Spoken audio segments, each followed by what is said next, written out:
Nii, täna siis ma kastan oma orhideed ja väetan teda. Alguses ma hoian teda natuke siin ja lasen talle siukest head kuuma vihma, sooja vihma peale.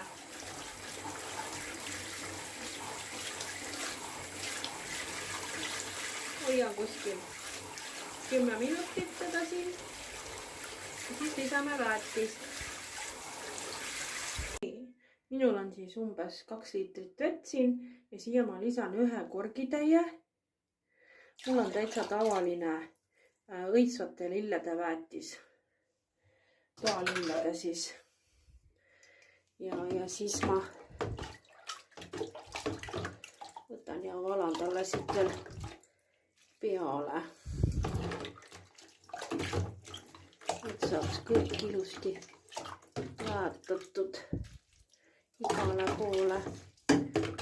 Ja siia ma ka lasen tal seista 10 minutit kindlasti võib-olla siin vee sees.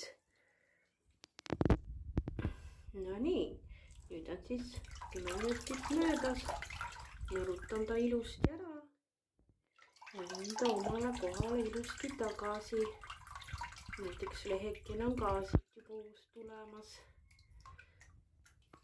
Viievars on ka juba päris pikukene teine.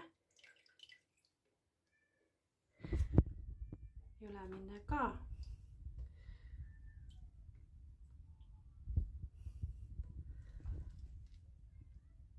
Nii, aitäh vaatamast ja jälle nägemiseni.